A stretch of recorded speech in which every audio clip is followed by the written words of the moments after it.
everyone. Welcome inside the Red Earth Production Studios for another edition of YBMcast, powered by Game 7 Baseball. Game7baseball.com. If you're looking for a great tournament, Game 7 Baseball is the place to be. It looks like, though, Game 7's had a really good season. A lot of the rest of the stuff. There's a few things left to open here and there. I was talking with Dave yesterday. You can go watch the show there. World Series is pretty much set. 111 teams, Kevin. And as I'm going to bring him in, I should have said this. Kevin Moulder with us today. Matt Shadow is down at Lake Point, PBR tournament down in Lake Point, Georgia. Kevin, how you doing, man? I am doing great. It's been a busy last week or 10 days, but it's been fun. I've seen a lot of great baseball, obviously starting in Ozark with the Missouri State Championship. And then, I had one of my bigger events, which you were out at yesterday, the top underclass prospect games for Missouri, kind of helps us feed into the future games. So seen a lot of great baseball, and it has been a whirlwind. If you want to see some of these kids, the games, we were live streaming yesterday. We got the first game and the second game, most of the second game. We got most of the second game. So there's a lot of very good, talented players. Some kids we'll talk about here from the state tournament that had won the championship were there yesterday at the event. But and as I was saying, just as I introduced Kevin, but there's 111 teams in the World Series here in St. Louis for Game 7 baseball. A lot of youth baseball, big tournament bracket. That's a lot of teams, ain't it, Kevin? That's a ton of kids, isn't it? That's over 1,000 baseball players at those tournaments, obviously. Probably approaching, 1,200 players or so. That's great to see. A lot of interest, a lot of young guys playing, and we had such a great state championship this past year, but those kids that you were out there watching, that's going to feed in, 3, 4, 5, 6 years from now. Those are going to be the guys we're going to be watching. So that's really cool. Yeah, and we came home Saturday evening after the state tournament. We live streamed the 14U championship. I love going out to C&H, actually, Kevin. That's a fun ballpark. It's a nice ballpark. We're streaming from there. It's got a lot of nostalgia, too, doesn't it? Yeah, sign me up for an old school park and with a, concession stand, and I'll, grab a Coke and a hot dog or a, pretzel and sit there and watch baseball. That's what it's all about right there. Yeah, it's a lot of fun. The parents, it was a good ball game, Rawlings Tigers, and we had a team from Warrensburg in there. Okay. Mules baseball. Got to see some kids Yeah. from the other side of the state, right? Yes, absolutely. Love that. Yeah. Young man really enjoyed. He was our top award winner, Justin Netinger. I always try to slow that down so I say his name correctly. Solid glove at third base.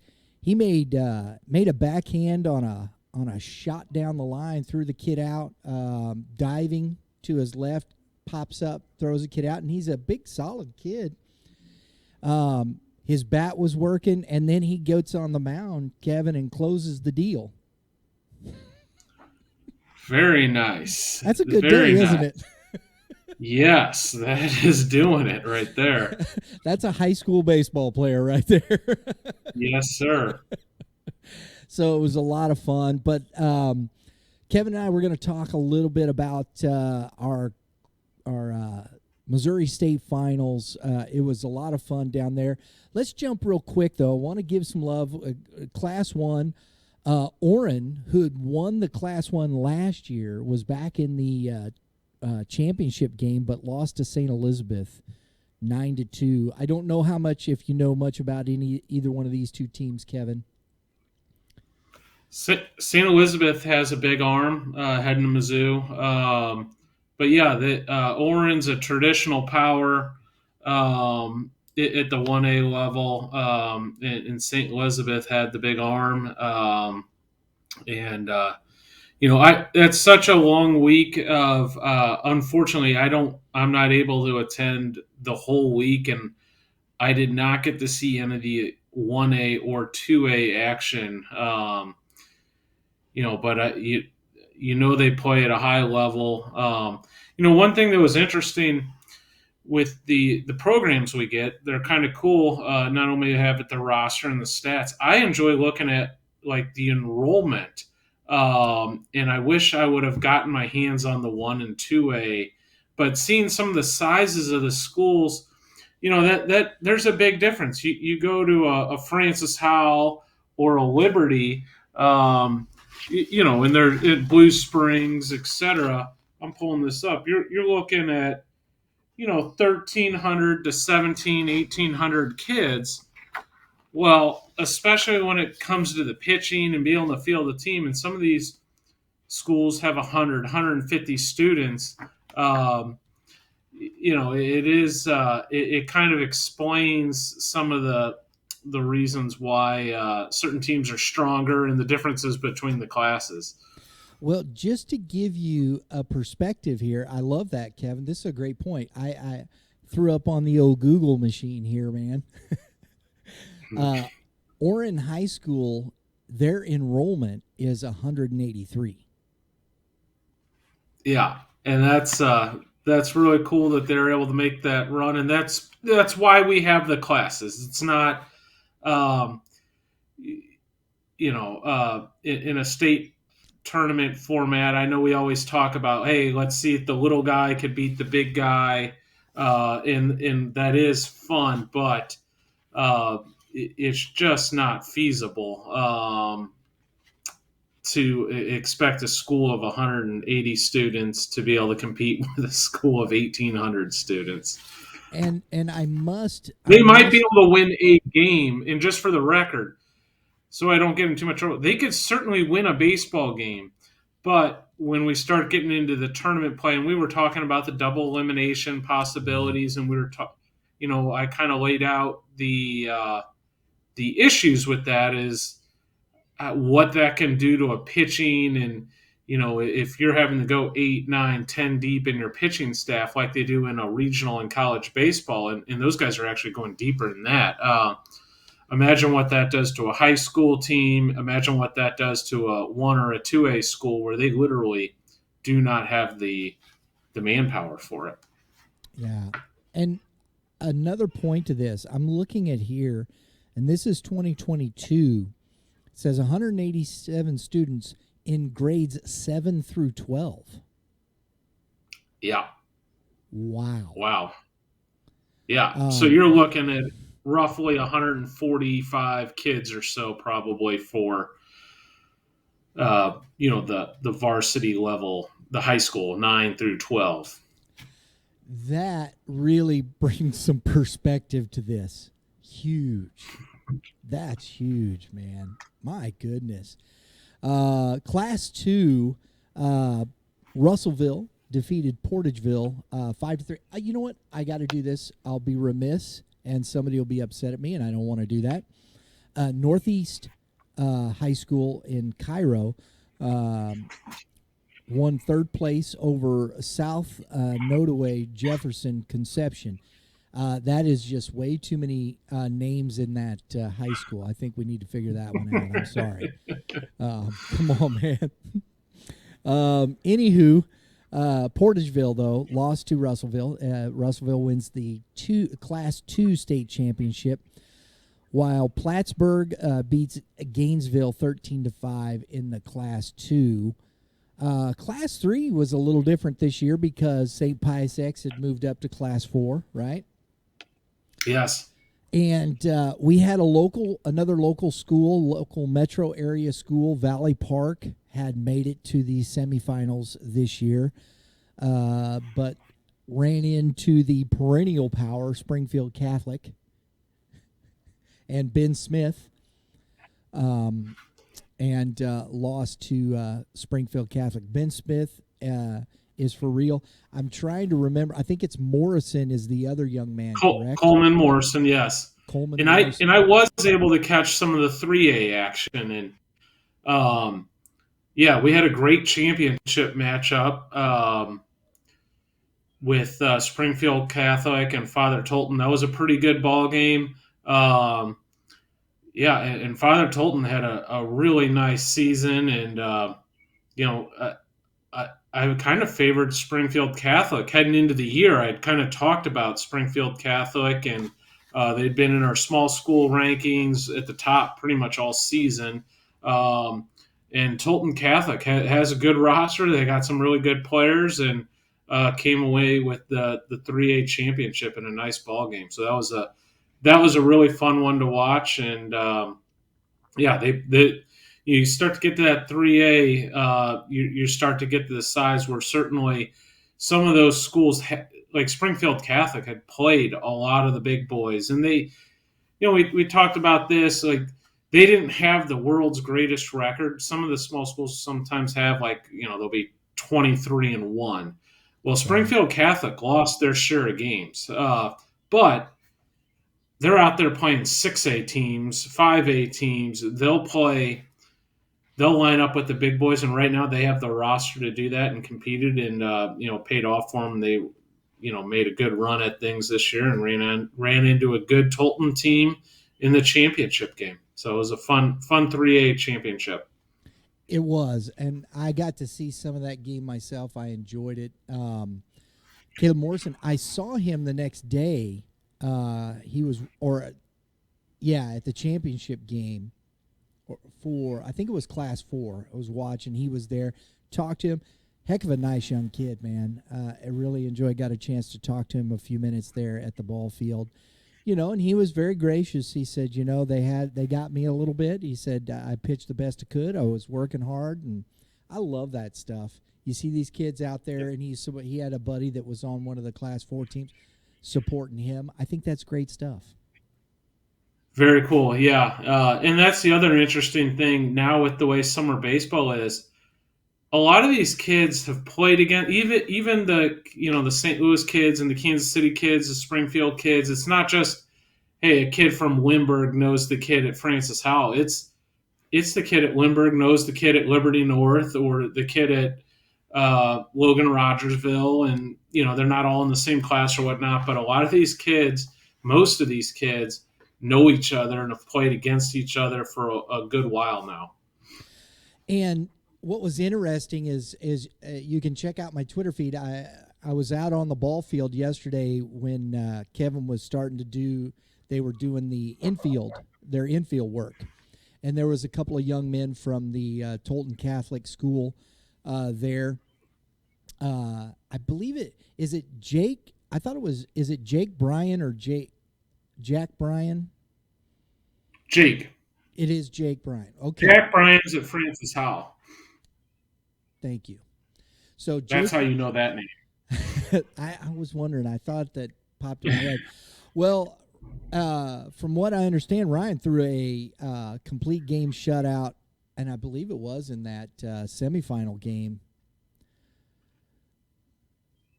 Well, it wasn't a shutout. He pitched in that first game, complete game, 6-3 over Lawson, and got him into the championship game. And then there was Lucas Wheatholder that was there. He's a freshman and was their starting shortstop.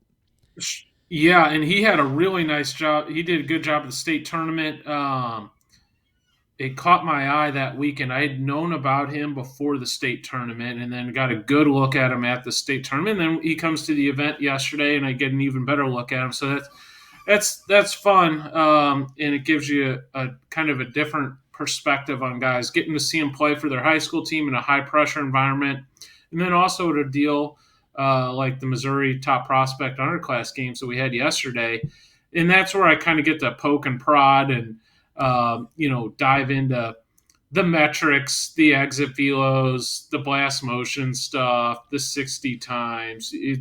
And I think it's the best way to know about a player is to see both sides of it. I try not to too heavily go off of just metrics or Mm-hmm. just, oh, hey, he hit 600 for his high school team. Well, who are they playing? What does that look like? A 400 batting average isn't the same across the board. And what I mean by that is you take a kid at, I'm going to just throw out CBC, for Mm-hmm. example. Those guys played modern day, Bishop Gorman. They've played an elite level schedule versus, maybe a team that's off the beaten path a little bit, that isn't in one of the bigger areas. Not that they can't play, but maybe they're not facing the same quality of arm, game in, game out. So that's where getting the kid in the showcase format and getting to see the metrics, and you kind of try to blend the two. So it's, that's the best way to kind of figure out exactly what you have, at least in my opinion. It's not easy, is it, bud? No, but it's fun. It doesn't sound easy. So there you go. So I think Tolton, they're young. They're going to be back in some way, shape, or form next year in the mix at this level. Also had Ellsbury made it to the quarterfinals. That's just north of St. Charles County here, and so they were in there. They lost to Tolton Catholic 6-3 in that quarterfinal. So there you go, folks. Class 3 finishing up there. Class 4, we had a couple of local flavors working into the sectional. St. Charles West lost to John Burroughs. We'd talked about those two teams. So John Burroughs moved on. But for their trouble, they had to play Southern Boone. And, Kevin, you had talked about, and I'm just going to go ahead and say this here, Southern Boone did win the Class 4 championship over Logan Rogersville, two teams that you had started from the beginning going, those are two it teams. Yeah, and I was high on Kennett all year, and they were in the Final Four as well. And truthfully, they were my number one ranked small school throughout the year. There was a couple teams that took a turn at that spot, but yeah, those were the three that we had kind of talked about most of the year, from the small school, and Logan Rogersville, Kennett, and Southern Boone. And uh, that was my first live look at Logan Rogersville, and wow, that's a good team. And I'll tell you what else was cool. They had the best turnout and support down there at Ozark. Now that's a more or less a home game, but they packed that park. It's a big old school pro park. So some of the crowds that we have that are nice crowds kind of get swallowed up by, the 6,500 seat stadium that we're playing in. But Logan Rogersville, they filled their side of the stadium and they were behind their guys. That's a good team. They'll have a chance to be back next year. That's another program, just like Kennett and just like Southern Boone. They'll challenge themselves. They'll play good competition. Um, so that was a fun. The 4A level was a lot of fun. And I want to throw out a congratulations to Coach Ash at Southern Boone. I've known Coach Ash a long time. That's one of there are gems in high school baseball in Missouri here. He has won 3 Missouri State championships at different levels. So he's done it at 3 different levels, and he's the only coach to win. I believe that's at the 6-5 and 4A level. So tip of the hat to Coach Ash. I've recruited a couple of his players throughout the years, and he's one of the good guys in the game, and a great coach that we have here in our state. Very good, very good. Love that stuff. Also want to give a shout out to Afton for making it into the quarterfinals. They were there for their trouble. They got Kennett. And and I don't mean that in a bow. It's just as Kevin has said, alluded to, when you have a kid going to Arkansas from that team, and not to mention they have a lot of talent on that Kennett team. We've seen them. It's tough. It really is. I actually took that game in. I went to the Kennett Afton game, and Afton has a solid team. They're a good team, and what hurt them. They have a guy. Wyatt Brown is a legit D1 pitcher, has upside, but he had pitched the game before, and the difference between a Kennett and Afton is Kennett just has more of them. They have they are like a 5 or a 6A school, as is Logan Rogersville. And they just got outgunned, and it's I don't want to say a shame because it's not necessarily a shame, but had Afton had Wyatt Brown available for that game, it may maybe been a little tighter at the very least. But yeah, Afton had a tip of cap to them. They had a great year. It'll be interesting to see if we see teams like a Canada or a Logan Rogersville, Southern Boone get bumped into that Class 5. Well, and some of those teams are already playing up, so it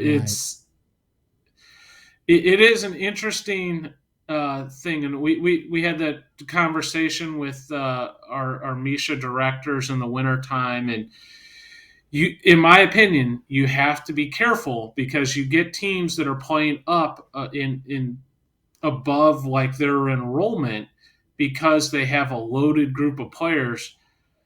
Sometimes, when that loaded group leaves, and then you're left with what would be a normal. I don't know how to phrase this without you're going to return to the mean.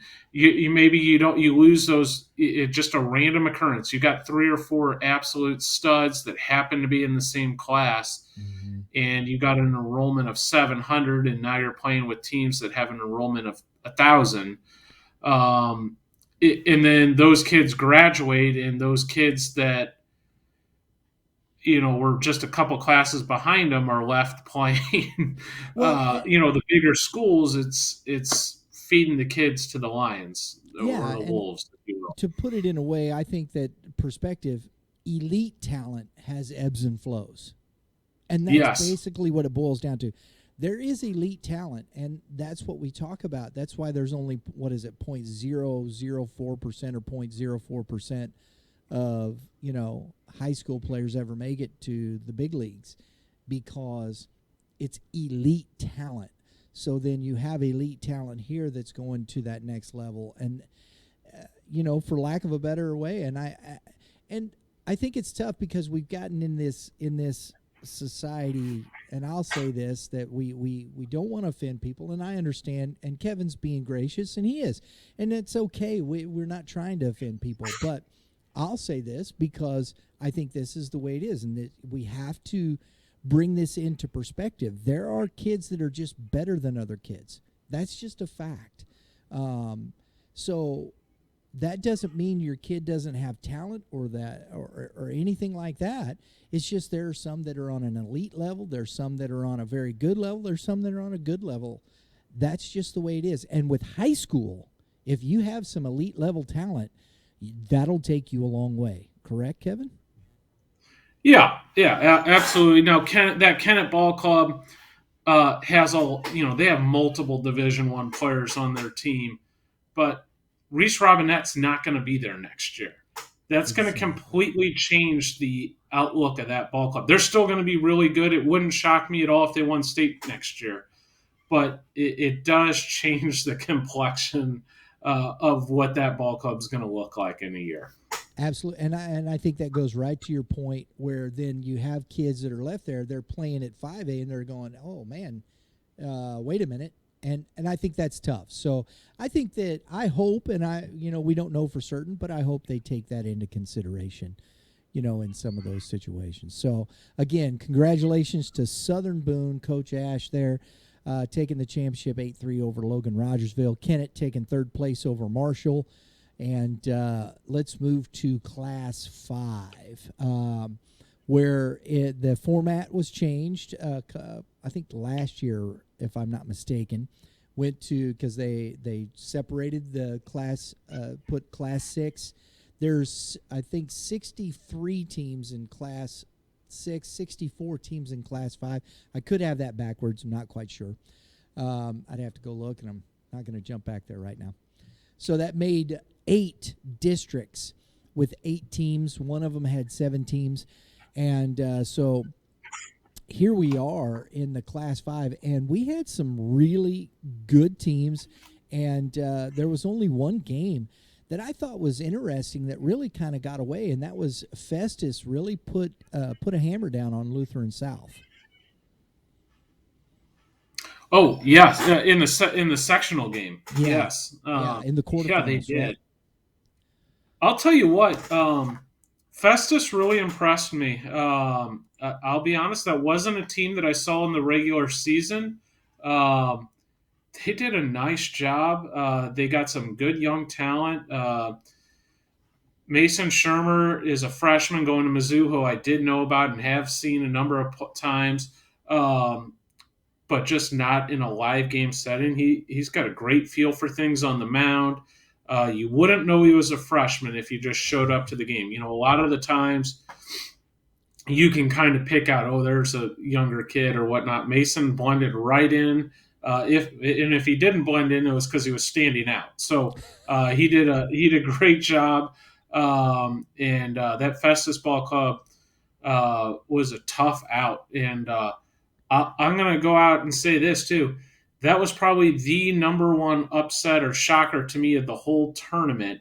1A through 6A is their victory over Willard in the semifinal game. And I like to take credit sometimes when I write. I'm going to go out and say I thought Willard was going to steamroll Festus beforehand. And credit to Festus, they beat a giant. Willard's the defending 5A state champion.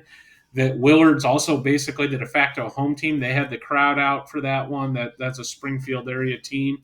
And Festus had an extra innings, a walk-off victory versus them, and that was a lot. That was one of the more fun games of the week down there. So credit to Festus. That was awesome. And it was that freshman on the mound in that game, right? That started against Willard? Shermer. Yeah. Yes. So that shows you right there. That's big time stuff, Kevin. That was and like you said, that was a big time game in a big setting, and it wasn't too big for the freshmen, because I've seen freshmen get overwhelmed in those situations because you've just maybe not been there before. So that shows you his mental capacity, his mental ability to shut all those things out and go out and just execute pitches, doesn't it? Yes, yeah. So that was a fun one, and man, what an entertaining game! And really, both semifinal games were really good games. Obviously, Zumwalt East is near and dear to your heart in the local school, and they ran into Platte County, who was just kind of the hot team down there, I'd say. But that was a really good semifinal matchup. Zumwalt East, in my opinion, showed that they belonged right there in that semi. They fit in 100% and did really, they showed well. Their young guys did well across the board. It's just they ran into, I think it's safe to say, Platte County was the best team in the 5A, and they ended up with the championship. And Zumwalt East, in my opinion, has nothing to hang their heads about. They played their butts off.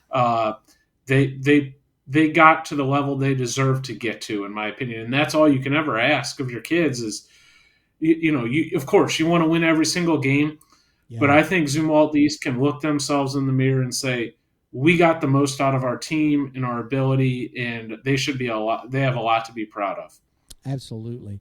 And when you go back, Kevin, we talked about this early on. When you go back to these quarterfinal games, Festus beating Lutheran South. Willard had no easy task in beating Helias Catholic. I mean, that was a 2-1 ball game. Yep. East beat St. Dominic and Parkway Central, 2 teams that we really liked and talked about as far as talent-wise, really good teams in this area, correct? Yeah. Zumwalt East didn't have an easy path. No one could say, they had a layup to get there. It was, they earned every bit of that, getting past St. Dominic's, who's a loaded group, and then Parkway Central kind of was hot and a good team as well. So they, and they got a couple just kids. To even get there, they had to work hard to get And to that spot. Central has a couple kids really swing the bat very well. Oh my goodness! Yes. I'm looking Yeah. forward to seeing the catcher. Can't remember his name. They have a catcher there. I'm trying to remember his name. My goodness. And what's Parkway Central? well, they got two. Sean Kang he can really throw it, and was one of the leaders there. I love, Joe Sierra is one of my favorite players in the area. He's shortstop, outfielder, and then Song is their other catcher that plays some third and outfield for him as well. So we just named three high impact guys right there for Central. So that was a really good team. Yeah, and East had a hard time getting those guys out. Understandably so. They really did. I mean, I hadn't seen Parkway Central. All I'd heard is what you're saying, and watching those guys at bats and whatnot. Good swing, solid, really. So I mean, other than Siervo, they're going to be back with a lot of those kids too. Correct, Parkway Central. Yes, they lose Elijah Kelberg, who's heading to Greenville College to play. Who also factored in for them. But yeah, that they should have another strong team next year. And then Platte County down here at the bottom, they didn't. They beat Webb City, who's a consistently strong team down in that southwest part of the state there. So it wasn't. They had a difficult time getting there as well. So all these teams, I think, were really deserving. And it was funny, Kevin. Here's a good story. I'm walking in the Marucci building there, that's out and where all the teams were warming up and whatnot. And I'm walking over to talk to the East coaches, and here's Platte County there. And the young man that came in and pitched for Platte County in that semifinal against East. Landon Folk. Yes. He's sitting there and he's putting on his shoes, and he's got these bright orange Adidas, beautiful as you can tell. I mean, color of your shirt, yeah. Yeah, I am. Orange is my favorite color. It just is. It has been forever. That's why it's part of YBM and what we do. I love that. And I'm walking by and I go, dude, those shoes are beautiful. And he goes, thank you. And I was like, yeah, beautiful. So I'm walking over and I'm talking to Coach Steve. And they are black and orange school colors, just so everyone knows that too. Yes, yeah. I'm walking over. I'm talking to Coach Lautsey, Steve Lautzenheiser, assistant to Coach Hill. And I said, dude, you see those shoes over there? I said, you got to be a dude to wear those kind of shoes. And he said, he better be a dude to wear those kind of shoes. And then he goes out and proves he's a dude. Yes, he did. He certainly did. Right. If you're going to put on those kind of shoes, Kevin, am I wrong? You got to be. Dude. Landon, he went in. He was throwing in the upper 80s. He's going to Johnson County. Platte County is just north of Kansas City, kind of up towards the airport up there for those familiar with the Kansas City area. So he's going to one of the better JUCOs in the Midwest. That's a good arm, and he pitched really well down at the state playoffs. Yes, he did. And I thought that was a great move by the coach early on, because Zumwalt East come out and jumped on that lefty they had on the mound, and they were hitting him pretty good. And in the first inning, the Platte County coach, he came out and he like, no, we're going right here, right now. He didn't let it get away from him. No, he didn't. That was a good coaching move. And then the lefty came back and started the next game, which is going to have to set up another discussion maybe on our podcast about how we use some of our pitchers. But, yeah, he started the semifinal game, stayed under the pitch limit. This young man's going to Rockhurst. He did a good job. Then started the championship game. So it was they rode those couple arms to the championship. We will definitely do that, Kevin. We will put that on the radar. That is a good discussion. I think that's a fair discussion to have. All right, the big boys. Class 6 did not disappoint at all. Big arms, big names. The quarterfinals, and we're going to start here by this. And I'm going to go here because Kevin sent this to me as well. And I'm going to let Kevin kind of go through this. We're looking at the preseason rankings here that started all this. Kevin did his Missouri preseason team rankings on March 16th. It was released March 16th, 2022. And so, Kevin, I'm gonna give that over to you. And mind you, this is Class 5 and 6, but we're gonna see where you saw these teams and how this worked itself through the season. Go ahead, bud. Yeah, it ended up making it worked out pretty good from the preseason standpoint. You never know how teams are going to do, but we did have all four of the teams in the 6A semifinals in our top 9 of the preseason poll. So we certainly hit on that, and obviously, some of those teams can't advance one, and they block each other's path. Like it's literally impossible for Liberty North and Liberty to both make the state tournament Final Four because they play each other. Same thing with Zumwalt West in Francis Howell, or Limburg and CBC cross path. So there is no way for some of those teams to get in. But yeah, we Liberty and Blue Spring South, Francis Howell, in Limburg were all in our preseason top preseason poll. And I'll be honest, Limburg scared me for a while, but I had them preseason number 6, and I really like that team. They have all sorts of talent, and I think they would admit this too, but they underperformed in the regular season. They did not have a great regular season. I was sitting there in the middle of the spring, and they were right about 500. And I saw Limburg play before the semifinal game, so I saw them 2 more at state. But I think I saw them play 3 times this spring, and I just couldn't figure it out. I was like, they are good. I'm going to these games, and I still like these kids. It's not like I was off, or they just it happens, and sometimes you don't. You just go on a cold streak, or you just can't get things right for whatever reason. They found their way eventually, though. Yeah. In another team, the one 5A school that I had in the preseason rankings was Willard, who won the 3rd place game. So yeah, it was. It's nice to get them right every now and again, and I felt good about the preseason stuff coming through. And then like a team like CBC, who is number 2. They lost 3 of their top pitchers. All 3 of them are Division I arms to injury for the year. So that was a tough blow for any team to overcome. And they still made a good run. They were in the district finals, but would have run into Limburg either way. So, and yeah. To your point there, not only that, you lost 3 of those arms to injury, plus Bryson Naputi, who was at CBC last year, transferred to Francis Howell.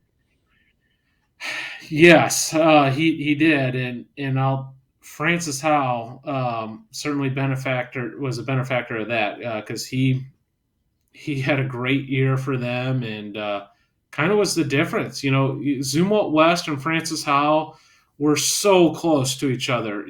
From a talent like, and I think Naputi might have been the guy that would push them over the top. And, that'd be a fair question to ask Coach Perkins more so than me. But from an outsider's perspective, he certainly made a huge difference for them in the, because he pitched the district championship game and the sectional game to get them to state. So, and also batted in the top 3 in the order too.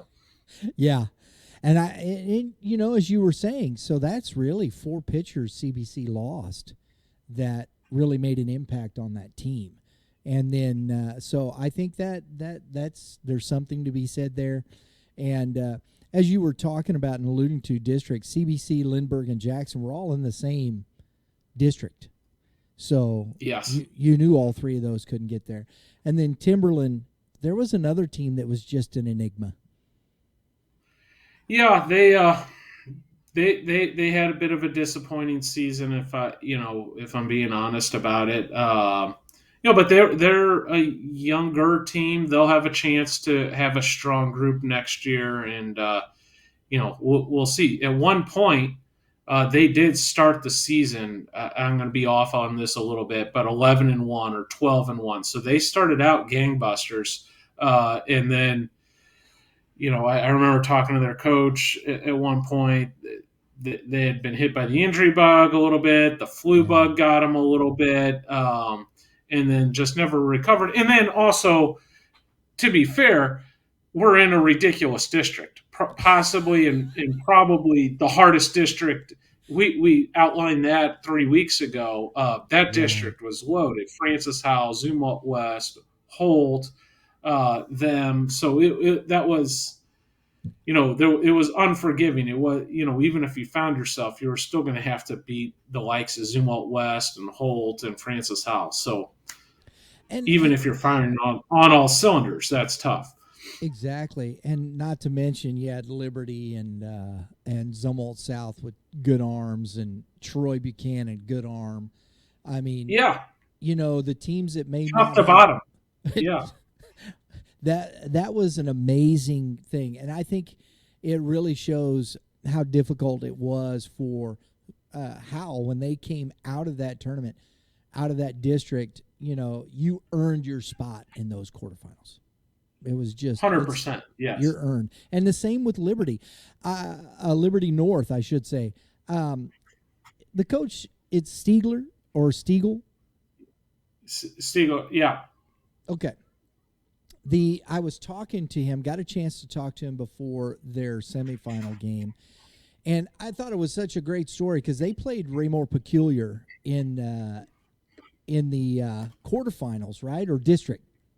No, it was quarterfinals. Yes. Quarterfinals. Quarterfinals. Yes, and it was just a crazy game, and he was recounting that, and I think you told me as well, Kevin, what had happened there.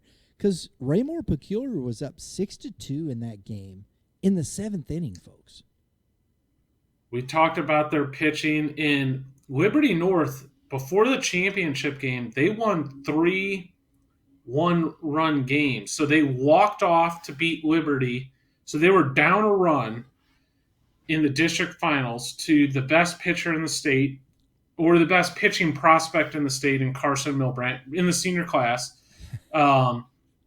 They walked not off him. He hit the pitch on it. They pulled him out. They scored a couple runs in the 7th inning and won in a walk-off at Creekside. So that's how they won district championship. Then they beat Ray Peck in a monster comeback victory in extra innings. And then they beat Francis Howell in what was the game of the state tournament in Springfield, in Ozark, in 10 innings, 4-3. That game had you on the edge of your seat the entire time. That was a really fun one. And then what separated Liberty North from others, in my opinion, even the good ones, is their depth was just incredible. After throwing 3 Division I arms to win the semifinal game against Francis Howell, they came back with another Division I arm heading to Arkansas in the championship game. So they and they kind of just outlasted. And Blue Springs South is also really a strong team. You don't get to the Final Four unless you're really good. And Blue Springs South is loaded, but they kind of ran away with that one there. And it was 11-5, and truthfully, it wasn't even that close in the championship game. And I love the Blue Springs South team, but Liberty North, in my opinion, showed that they were, they I think it's safe to say they were the best team in the state. They earned it. It was a great story because I'm talking to the coach from Liberty North, and he's talking about the Raymore Peculiar game, and it was just like, oh, man. And he said, at the end of it, he said, though, but you know what the most difficult thing was? He said and I didn't know this. You may have known this, Kevin, but it was the last game. It was the coach from Ray-Pec. I guess he's been there a long time. He was retiring this year, right? Yes. And yes. He said at the end of it, he dawned on me. He says this big comeback, it was his last game, and he said I almost felt a little bad. He said because that's the way he went out. It was his last one. He says it's tough because he had a lot of respect for that coach over there. And that shows you really the fraternity with these coaches and what they think of each other. I thought that was kind of cool myself. Very cool, yeah. And I'm forgetting his name, but yeah, he was there about 29 or 30 years and had a great career. And that is it's a tough way to go out, certainly. And it just reminded me of Coach Krzyzewski. It doesn't always have the storybook ending, right? No, that's right. But the book itself was pretty good. So exactly, that's a case. And we got to see some big time. I mean, Dan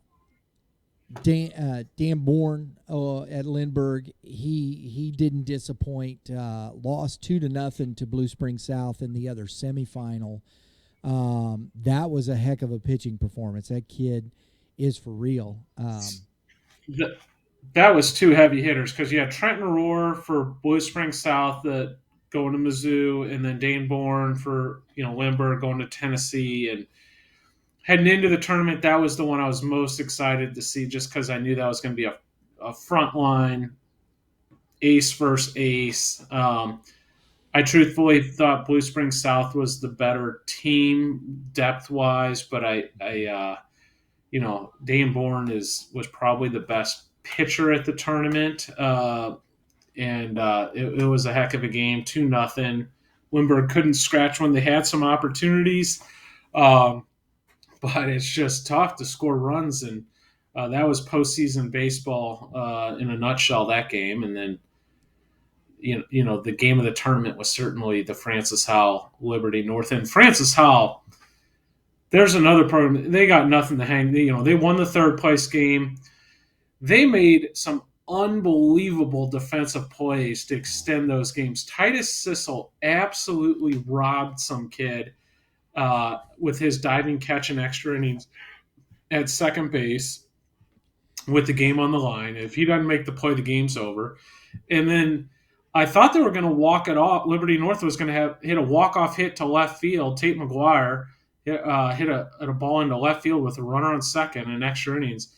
And Leo Humbert absolutely hosed a dude at the plate on a bang-bang play at the plate. So I was like, my goodness. For a while, I was like, man, Francis Howell's going to win this thing. There's no way they make this amount of plays in extra innings and don't win. And, they came up just a little bit short. But, wow, you're not going to see a better high school game. No.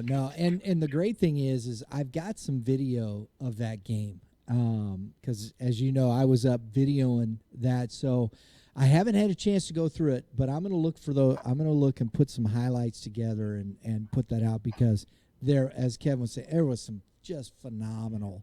It was just high level baseball. My goodness, it was just high level baseball. Nobody wanted to lose. That's a game where somebody was going to win that game, because guys were making plays and whatnot. It's one of those where you have to go out and win it. You have to find a way. You have to be tougher mentally, whatever the case may be, to scratch to get that run, because you have to win that one, because nobody's going to give up. Yeah, no, that was an all-time classic there for sure. Absolutely. So, but congratulations, Liberty North, for that state championship. Got a chance to meet a lot of the coaches, the Blue Springs coach, and Kevin, he knows this. We're going to reach out to some of these guys and hopefully get them on the podcast over the summer into the winter and talk to them, reach to that other side of the state, so we can really get a little better perspective here for the folks on this side of the state, because there's great baseball everywhere, isn't there?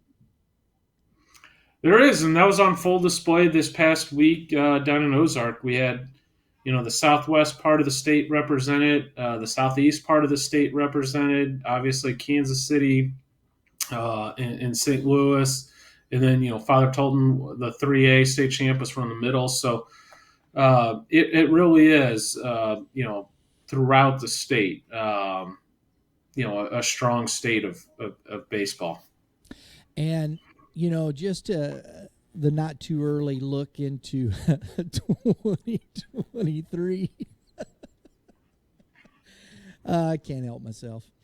Well, I can give you a prediction already on that one. Liberty North honestly won this thing a year before I thought they would. You go back over a year ago, I think I was talking about the Liberty North, how good their players were, and I thought they'd win one before they graduated, but I thought it would be their junior or senior year. They're going to be tough to dethrone because they lose Ty Wisdom, senior heading to Kansas. All right, I'm sorry, Ty's back. They return most of those pieces, and they have some of the best sophomores in the country. So Liberty North's going to be an extreme handful. Francis Howell's going to be really good. Um, you know, Norfleet should be back and healthy on the mound. Um, so they're going to be really strong. So those would be two to keep a close eye on for next year. And I know that's not going out on a limb because they were both in the Final Four, but those were young teams. Right.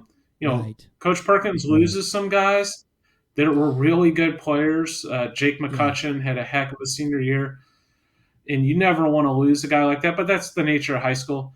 But Coach Perkins has a really strong freshman and sophomore class, so they might be better next year even. And that's the thing. He's losing. I think, like I said, as far as the Rouser, the field, he's losing some pieces. He's losing Rouser and Breakenseek, I think, was a senior as well. So those two guys out of the rotation. But like we said, and I think this is interesting. I mean, Howell did this, and they didn't have Norfleet on the mound. So offensively, he was just phenomenal. And so I think you're going to see that again. But you're going to have Tysus will probably step into that shortstop mode, play a spot, because that's where his normal position. He's been playing in the outfield, and he's patrolled center field pretty good for them. You're going to have Naputi back, and he's probably going to take that center field spot. You're going to, and they got a freshman that pitched pretty well for them, didn't they? They have a couple young freshmen, but yes, and his name is escaping me. But they have they're not going anywhere. That's safe to say. We could see this repeat again next year, couldn't we? I could definitely see Liberty North and Francis Howell matching up, and I don't know how that'll lay out if they'll meet in the semifinals or whatnot. But yes, that's it's a strong, and truthfully, Blue Springs South is really young as well. Grant Hollister was a sophomore. He absolutely raked at the tournament. That's one of the best sophomores in the state. Tommy Lepore will return. Trenton Rohr returns. So Blue Springs South is going to be really strong as well. And here's the thing, we've talked about in that district, Zumwalt West is young. I mean, they're losing Daniel Whistler. They're losing Ryan Alm, the catcher. They've got some seniors there. They had some seniors, but for the most part, that's still a pretty young team as well. And their JV squad lost 2 games. They lost 2 games. That was it. I think their freshman team was pretty good as well. So I think you can't. I'm not quite sure about that, but I think West is going to be again right in that mix as well. They always are. It's just a quality program. They're always right there. And my Liberty North that I made 2 years ago prediction is not next year, and maybe they'll be a year early on this, but over the next couple of years, Vianney is a team to watch out for. Loaded freshman class there this year that at some point in their career, they are going to be a factor in this whole thing as well. And like I said, if you get a chance, go watch the games from yesterday. You'll see a lot of Vianney kids that were playing that were there yesterday. We didn't get to see Riker Benz. He had to leave, but he came out to the showcase. Didn't get a chance to play in the game, but I saw Riker, and Riker is physically, he's getting there. And he is. I really like Riker Benz. He is a solid baseball player, and he's part of that Vianney group. And if we understand properly, I'm not quite sure. I don't want to speak out of turn, but as far as I know, isn't Gavin Richards isn't he going to transfer back to Vianney? Well, I don't know. I know there's rumors out there, but yeah, I'm not certain. He obviously was playing with his older brother at St. Dominic this year, which is a cool experience, obviously. But yeah, I do not know the plans there. If Gavin Richards stays at St. Dominic, that'll make Dominic very good for the next few years. Oh yeah, yeah, and they had a strong year already, and yes, absolutely. So we can speculate more on this as we move along, right, Kevin? Yes. But congratulations to all the champions. It was a fun 2022 season. It was a really good 2022 baseball season. Am I wrong? It was good, wasn't it? No, the spring season and really the last month, that's what it's all about. I guess maybe last 3 weeks. Once that district's play starts, that's such a fun three weeks or so, concluding at Ozark, at US Ballpark. And man, that is what it's all about. And that's a lot of fun to cover. And yeah, congratulations to all the district champions, all the sectional champions, all the teams that reach state, and obviously all the state champions and third place the heck of a season. And it was a great year for Missouri high school baseball. Absolutely. Kevin Moulder, folks, he does a great job. If you want to follow Kevin on his social media, you can go to Instagram, Twitter. It's at PBR Missouri, and then you have at PBR_Kevin. I believe you have that both on Twitter and Instagram, correct, sir? Yes. There you go, folks. So make sure you follow Kevin. Keep abreast on what's going on. He does a great job with Prep Baseball Report. You can get on to the website there, prepbaseballreport.com. Check out the Missouri stuff. He keeps the blogs. There's a lot of great stories, a lot of great videos from the weekend up there on the website. So please go check that out. Kevin, as always, man, appreciate your time. Absolutely. Had a lot of fun. We'll be back next week. Hopefully we'll have Matt Shadow back. He's down at a PBR event in Lake Point, Georgia. Taking on some top competition down there. Until next week, folks, everybody have a great day in the Lord. All you pitchers, keep throwing strikes, and you hitters, hit them where they aim. We'll see you next time.